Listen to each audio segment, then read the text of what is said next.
Man, these guys.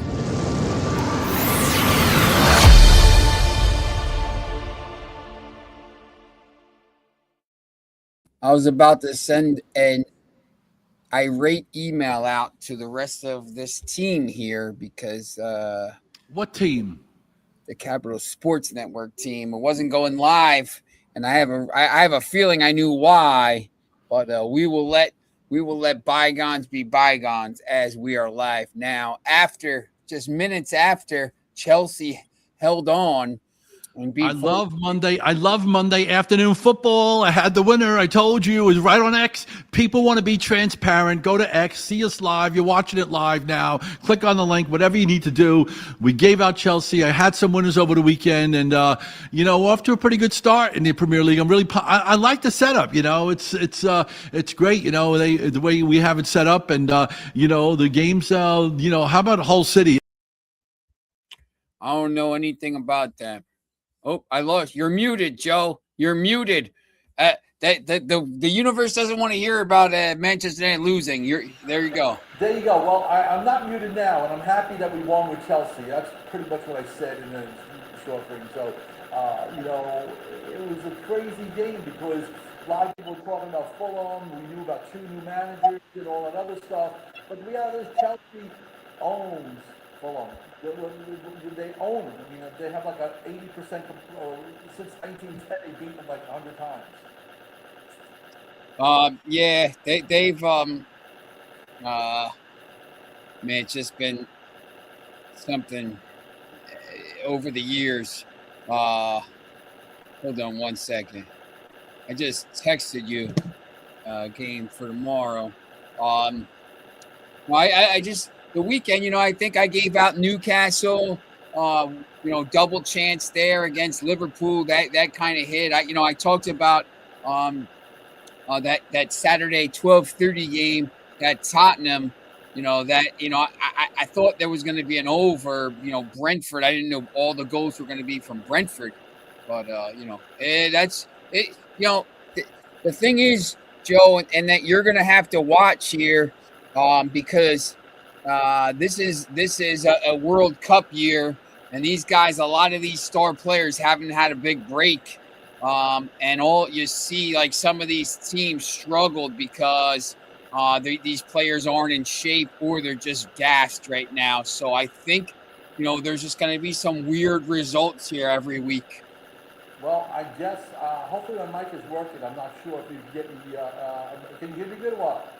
I can hear you. It's just like it sounds like there's a typewriter going in the background or something like this. So that's probably my air conditioning. Let me turn it off here for a second. Really step away. That's probably what it is. Now you're lost. You're not even on the screen. You disappeared. Oh. I have to get up and tell you. You do it all the time. Why can't I do it? No, I just you were there, and then all of a sudden you weren't there. I thought you disappeared. Can you hear me now? We can hear you.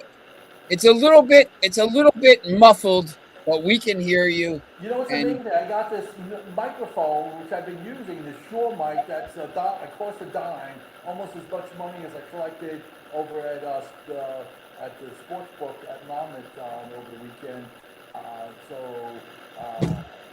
We'll see what happens. Hey Joe, I know you wanted to kind of get into all this stuff. I know we talked about that. I know we got to get into some NFL at some point because the 49ers owner and the Browns quarterback and all that.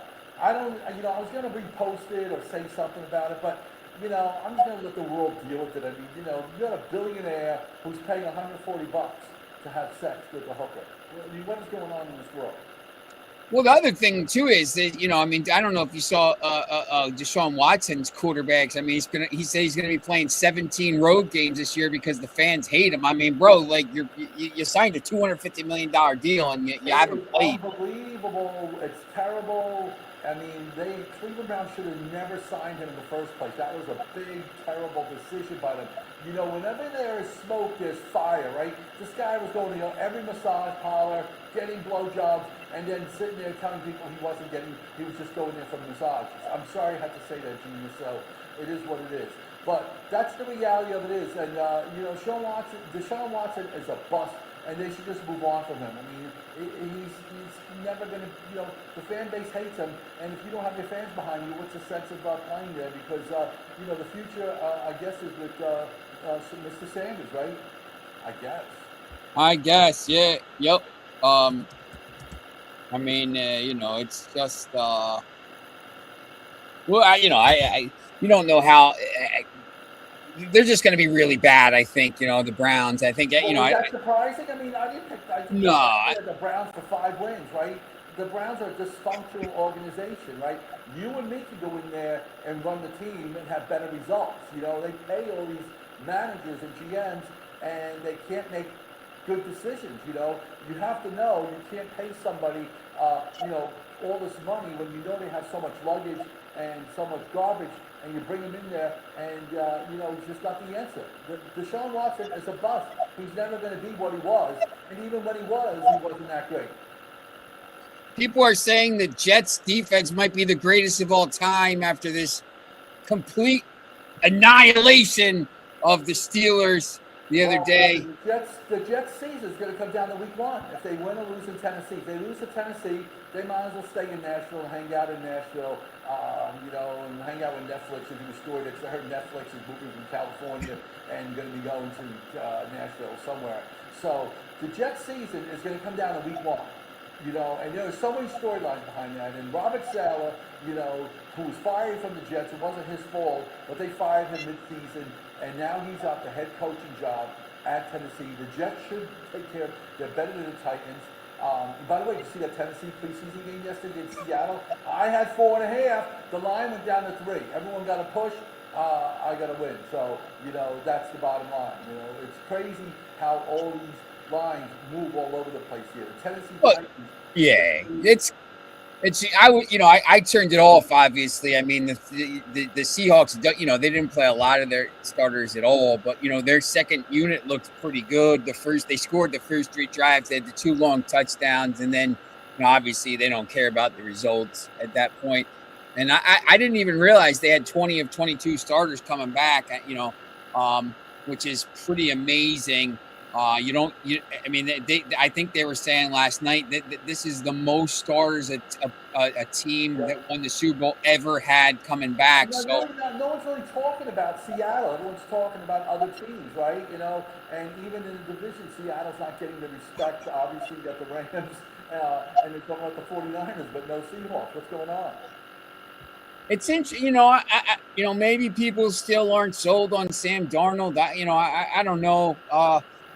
If you look at their schedule, early on here, New England at Arizona, at Washington, the Chargers at home, San Francisco at home. I mean, there's every chance they could be 5-0. I mean, I don't know if they will or not, but there's every chance they could be 5-0 before they got to go to Denver for that Thursday night game.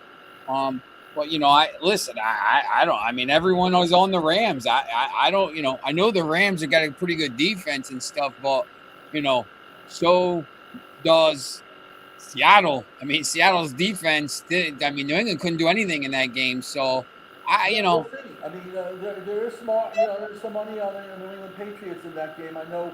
You said you were going to lay 9 points with Seattle in that game. Yeah, I'm bumping that up to 9. I watched it. Yeah. You know what the crazy thing is too? I'm looking at the schedule here. The Rams and the Seahawks don't play until week 16 and then week 18. Yep, they play week 16. Then they got to go to Carolina. The Seahawks end with at Philadelphia, the Rams at home Christmas Day, at Carolina, and then at the Rams in one of the flex games. I mean, obviously, if that game means anything, that'll be the Sunday night game, but or at least it'll be in the afternoon. But yeah, that opening game on September 9th is right around the corner. Seattle Seahawks are favored by 3.5. Totals of 44.5. I gave up the under weeks ago, and I took under 45. It's slowly going down. The weather always is crazy in Seattle, so I'll have to wait and see what the weather's like But everyone's saying the Patriots are going to have a down year this year. We'll see what happens. We have the distractions with Rabel and the Diana Rossini story. But we'll put that behind. We'll save that for another day as far as that story. But as far as the Patriots, we'll see what happens because it's an important game. We've won, locally here in New York. Everyone's talking about the Jets, and the Jets got a brutal schedule. They got to take care of the Titans on week 1. Otherwise, they're going to be in for an 0-4 start. Giants also have a tough schedule. They open up against the Cowboys, and the Cowboys are Dak Prescott alone is 14-3 versus the Giants. And, we got the Giants. Malik Davis looks like he's going to be healthy. We're not sure what to expect with Scatterbo. But the Giants, it's hard to read into preseason what to expect. But we do know that the Cowboys do have an explosive offense. They do every year. It's their defense. If the Cowboys have a good defense and they're improved, they make some good draft picks, this Cowboy team, might be better than the Eagles. Yeah, it's going to be interesting. I think this is going to be an interesting season all around because there's a lot of these teams that are you seem like they're pretty elite, and then there's going to be some bad teams too. Joe, what's going on with this horse racing? It's a mess. Horse racing has always been a mess, but now it's really a mess, right? We got going on here this story never goes away with HISA, and now we got the story going on with the getting the information. So they decided to suspend Graham because of all the stuff going on with getting the records, the veterinary records and all that stuff. It's not enough because there's so much information out there, and people always talk about horse racing being fixed and all that other stuff, and now this just brings more light to it. And I'm not sure what's going to happen in the long run with horse racing, but we're losing TVG pretty soon. TVG is still existing, but Fox Sports is taking over. But now we're not sure exactly what's going to happen because HISA's involved, and they're outsourcing all their information, and they're not using U.S. and people in the U.S. are outsourcing it overseas. So there's so many different stories that people are talking about here. I'm a little bit disappointed. Is probably the best thing I can say about Marshall Graham. It says here, horses owned solely by Graham cannot race or record timed workouts unless transferred, while he must invest his interest in horses owned with partners. So Marshall Graham, is another black eye for horse racing with him getting all of these records. And what he was doing, Genius, is he was going to the HISL portal and changed one letter. And then all of a sudden he used AI, and they were able to go into the database of all different owners of people that have horses all over the world. And there's thousands of horses over there, and maybe he didn't use it, to his advantage, but he was not supposed to have access to all of that information, and he did. And, nobody was happy about it. And anybody that was, defending him was getting thrown under the bus as well. And Joe, the other thing that's maybe a bigger scandal in horse racing is your trip to Monmouth and the fact that they didn't want to pay you. And then, they always cave. They always end up paying people and stuff like this. And they look like jerks on the social media. And then they cave. But then they say, you got to give you all your information so they can track you. Right? Yeah, I don't like that, and I guess this isn't a black eye for Monmouth per se, because it was Caesar's Sportsbook at Monmouth, and, thanks for posting it out there. I put my video out there when I opening day when William Hill was at Monmouth years ago, when they first became first sportsbook. Opening day, I went there with 20,000 because I wanted to make sure I make the biggest bet ever in the state of New Jersey. And needless to say, I was in about 10,000, but they said you couldn't do it. You can only do 9,000 for tax purposes.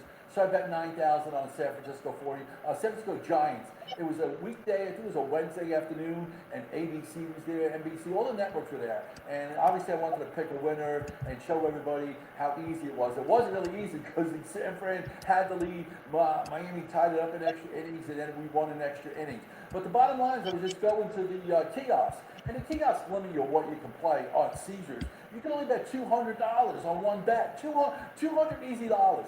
So that day I had like extra money with me. I was betting the horses. I won a few dollars with the horses.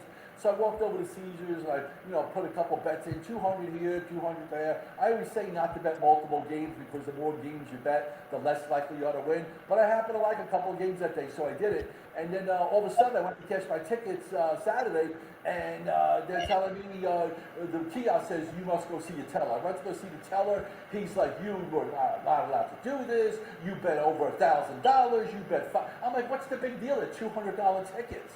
And then the security guard came, and there was like 3 or 4 security. I felt like I robbed a bank, and we're talking about cashing tickets for like $800. So I wasn't able to make any wages on Saturday. I was upset because I won on Saturday. So I went back yesterday. I spoke to Caesars, and they were more diplomatic about it than they were Saturday. And I guess they saw the X feed and all that other stuff, and nobody wants any negative publicity. And listen, Caesars is a multi-billion-dollar company, so I don't want to throw them under the bus. And but the reality is, it could have been handled better. They could have just said, "Hey, here's your tickets, but you can't bet more than 200 at the kiosk." I don't like going to the tellers. The kiosk is much easier. It's small. You just put. I'm always putting my winning tickets in there. I put a bet in, and I go on to my horse racing because I do the sports betting in between the horses. And so all said and done, Caesars did return my money. But now, if I want to make a wager, they want me to have a rewards card, and I don't like having a rewards card. I like sometimes I want people to know what I'm betting, how I'm betting, or even where I'm betting, or even where I'm at any time of the day. That's just the way I am. Yeah, I mean, they just want to track everybody, I could understand it, but when you're doing small bets, what are you worried about? The kiosk take 200. Even if someone goes there and bets the kiosk and bets 200 and then comes back 10 minutes later and bets another 200, because you can't bet more than 200 at one time. So let's just say you go there and bet one game for 1,000. Big deal. You're a multi-billion-dollar company, Caesars. What are you afraid of? You're afraid that someone's going to win $1,000 on your machines? It's not like they can manipulate it like this guy Graham did in horse racing. So, I think that they, over FanDuel, I have to be honest with you, when I go to FanDuel over at MetLife Stadium, there you can bet up to $3,000 on a kiosk, and nobody says anything. So a lot of times, I think it's, when I like the kiosk. Very rarely I go to the teller. So the only time I do is if I get a voucher, then I'll go get the money from the teller.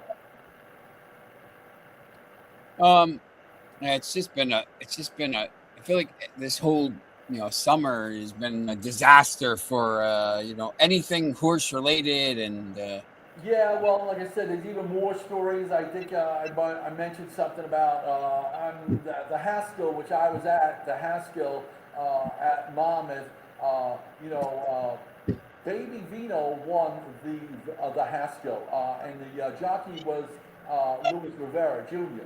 And he's an up-and-coming jockey, and he's been doing really well, and he won. And Paco was on Napoleon Solo, who was the favorite at the Haskell. But Paco, some people like him, some people don't like him. I have mixed feelings about him.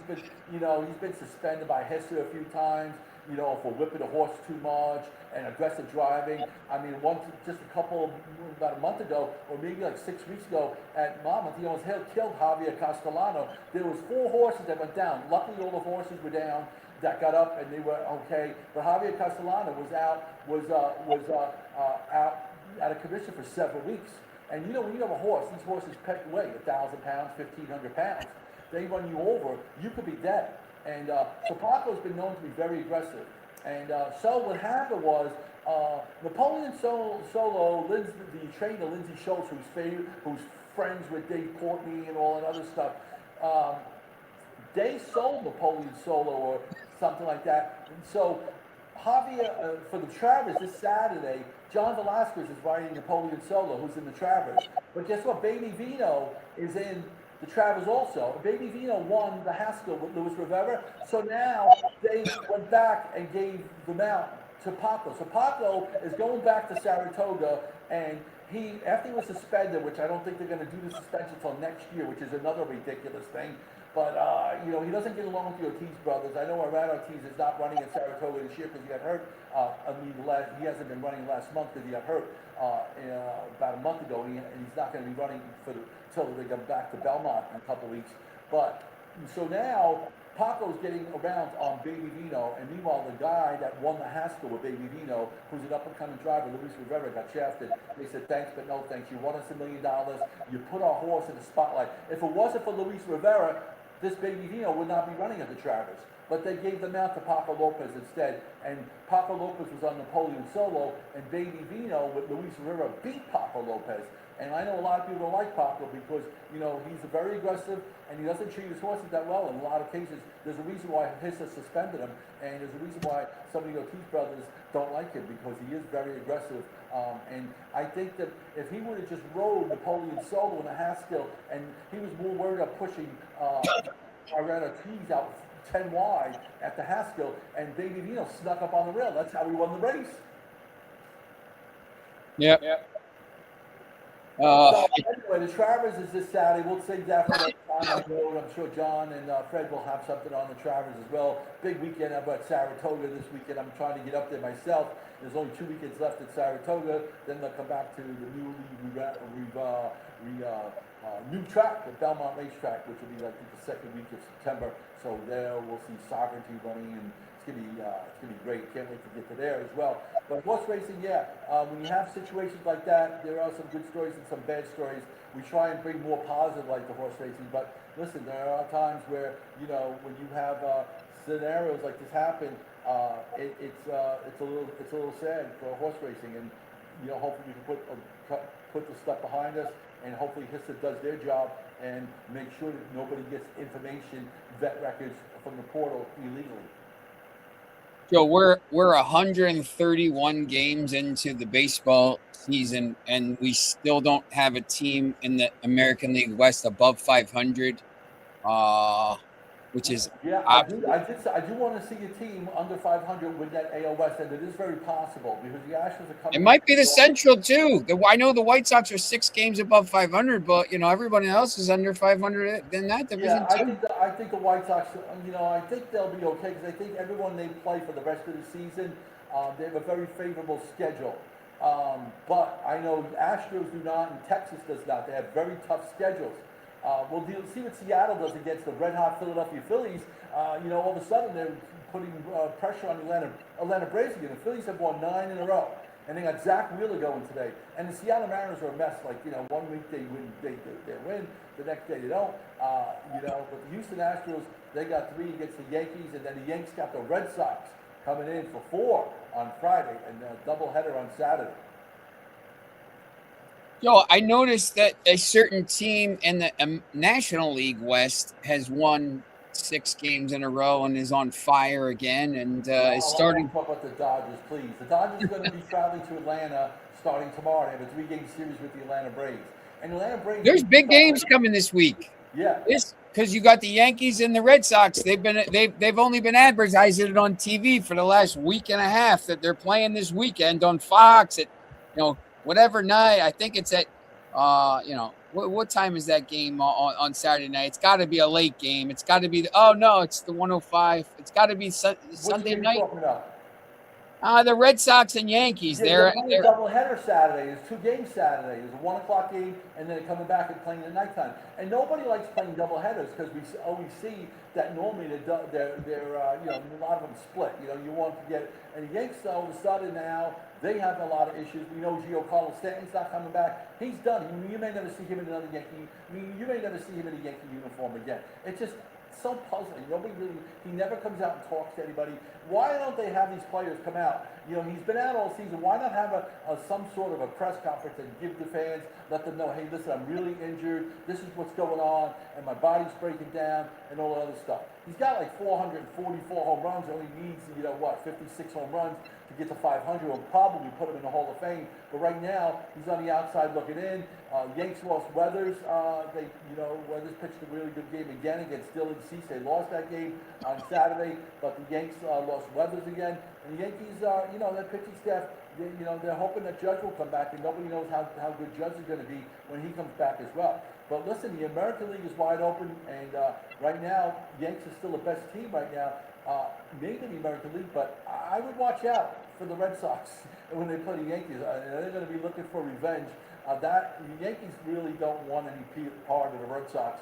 in the first round of a wild card. And the Yanks don't have any good history. When they don't win a division, they usually don't go far in the playoffs. They get knocked out. You know, they never make it to the AL Championship game and to the World Series. So Yanks have a chance to catch the Rays. Your Rays are playing the Tigers today, and I like the Rays a lot tonight in that game. I do like. Drew Rasmussen's going. I'm on the Rays tonight. I am on the Rays. I looked at that game, and a lot of people are on the Rays. Ironically, I'm against the Red Sox. You know, I have a soft spot for the Red Sox, but I'm going with I'm playing the home team here, the Miami Marlins. And if you haven't looked, Miami Marlins have one of the best records at home in baseball.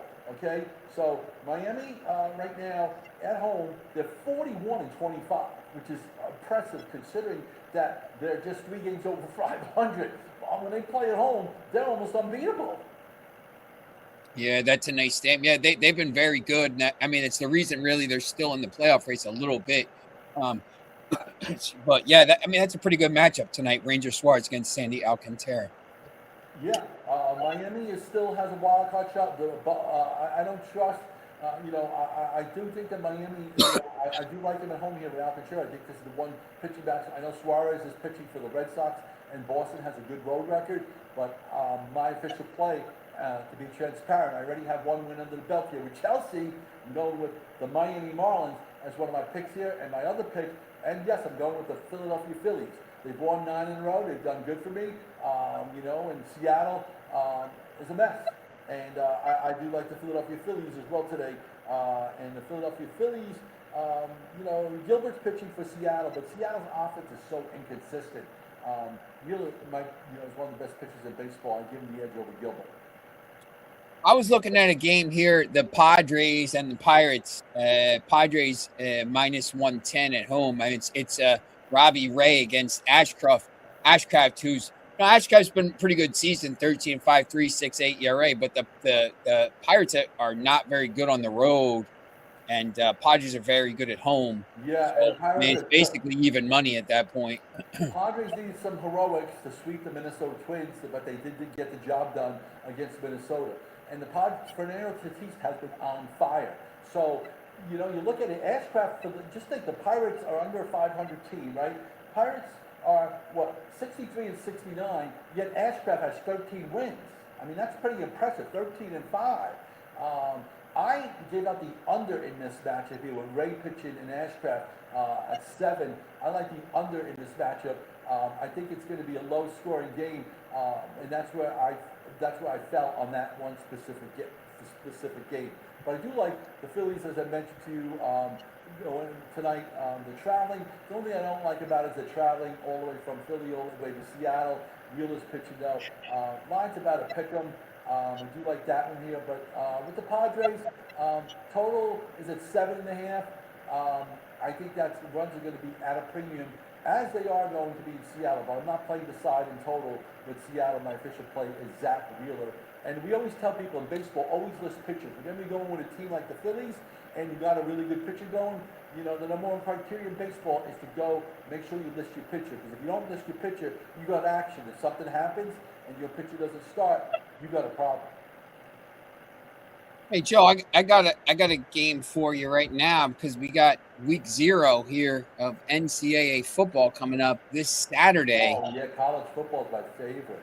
And we got a game where a home team, the line is dropped from -10 to -7.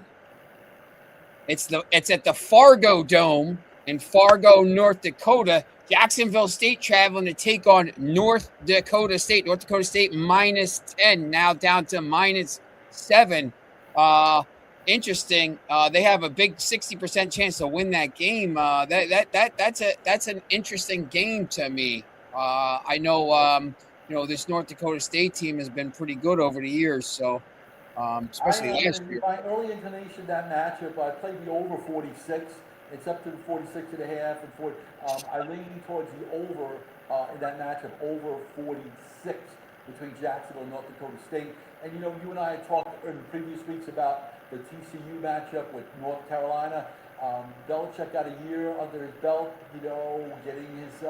getting the right team together. And TCU lost a couple players. It's being played over in Ireland. I think that North Carolina will come to play. I think that game will be decided by less than a touchdown. So So I took 8 points here just in case some crazy thing happens. I took 8 with North Carolina. And then, yeah, we got a couple of intriguing matchups, Hawaii and Stanford. You know, Stanford's favored by 5.5. We know Hawaii likes to run and gun all the time. San Jose, USC, we're going to probably score. There's going to be a lot of points there. And, you know, in Memphis, UNLV, NC State, these are all good games for week 0. And it's really going to be exciting because, you know, then after that, it gets really crazy. Follow me. I got a game for you that, so you know I like this matchup predictor on ESPN that they give you. The matchup predictor says 56% for the away team, for the visiting team, and 44% for the home team, and has the home team favored by -10. So the matchup predictor gives it a 56% chance for the road team to win the game, but they're getting 10 points. Eastern Michigan and Sacramento State. Yeah. That's a lot of points. That's to me. I mean, that seems like a pretty big dog spot there when you look at that matchup predictor. You know, and I think it's not always perfect, but like it's an interesting thing there. And you know, they played a lot of close games last year, so I don't know about that one. I might go on the dog there. Yeah, you look at the matchup, it's, you know, normally if you, week 0, I in general like to play dogs, as you know. Especially when you're talking about, you know, week 0, beginning of the season, you're not sure what to expect from any team here. Sacramento State, the Hornets, Eastern Michigan, the Eagles, you know, game will be played in Ypsilanti. You look at it here, Eastern Michigan's favored by 10. Sacramento State getting 10 is definitely worth some consideration. You can either I might take the money line plus 300 on Sacramento State and go with the matchup predictor. Well, you know, you know how I feel about the matchup predictor. And it's great that they're picking the dog because normally the matchup predictor is normally on the chalk, but in this case, it is the dog. It's a division game too. It's a conference game. Which scares me a little bit. But, you know, the money line is, what, plus 330 on the Hornets? So you're getting some good value there. And it's a conference game. It's a Mid-American Conference game because Sacramento State joined the MAC now. So it is a conference game there. So, yeah, no, it's an interesting, you know, maybe I'll take the points. To be on the safe side, take the 10 points. I know you like to take you want to take a shot there. I don't care about that predictor. It's great that they're predicting that. But Sacramento State getting 10. I don't trust Eastern Michigan as a 10-point favorite no matter who they're playing. So I would lean towards, you know, not bad, but I mean, Sacramento State has a terrible rush defense. They're allowing over 200 rushing yards last year per game. So it could be a scenario where there's going to be a lot of running the ball, and I can see that happening with Eastern Michigan. If that's the case, they're getting 10 points. Sacramento State plus the 10 would be even good about it. That's another thing you have to take a look at. If you have a team that's running, that likes to run the ball or passes, you know, the Sacramento State yielded over 200 rushing yards a game last year. You know, Eastern Michigan knows that, just like we do. And what's the coach going to do? Hey, we're going to run the ball and see if Sacramento State can stop us. So if Eastern Michigan's up by a touchdown late in the game, they'll just keep running the ball, and the clock will run out, and you're getting a double-digit dog there. So I do like your suggestion about taking the money line, but my official play would be to take the 10 points with Sacramento State. We got some big games tomorrow in the the Carabao Cup second round is tomorrow, but I'm going to kind of glaze over that. I mean, I guess you could kind of find some decent value there if you really, you know, kind of wanted to. You never really know with these games early in the season if teams are going to play their starters because you got Premier League teams facing off against you know, lower division teams, and you don't know who's playing what. But you know, the main games tomorrow are the Champions League qualifiers because it's the second leg.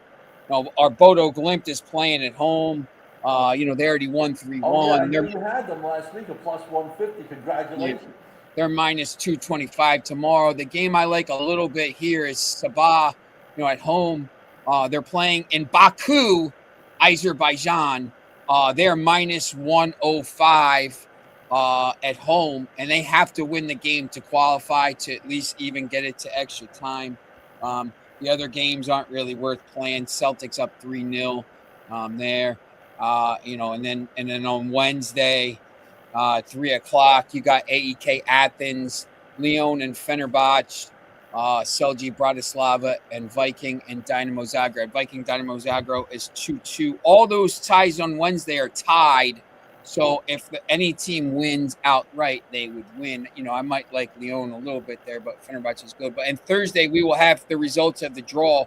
So Friday we will talk about who we're gonna pick and all that stuff. So yeah, and by the way, we'd be remiss, we'll get to that in a minute, but Saturday there's going to be a great soccer match. Guess who's playing? Coventry City and Hull City. And guess what? Coventry is favored over Hull City. Hull City's plus 300. We're going to have time to talk about it, but I want you to do your homework and come up with the pick on that next time we're on the air. Coventry City and Hull City. Woo! Wow, Coventry minus 110 there. I'm looking at that. That's interesting. Bournemouth, Everton, Liverpool, Nottingham Forest, and we may be down at this. We may be down in Philly. We're not sure yet. We're working through some stuff, so we might have to wait until September to start there. And then you got a whole list of games on. You got Chelsea at home, minus 105 there against Brighton, who just beat Aston Villa. I love the Blues. We had them today, and if they play the way they do today, I think I know Brighton's gonna be tough, but we'll save that. But I do lean that way. And we forgot to mention the World Series. Bayonne, New Jersey, where I'm from, is playing tomorrow. They're in an elimination game tomorrow, and they have to win.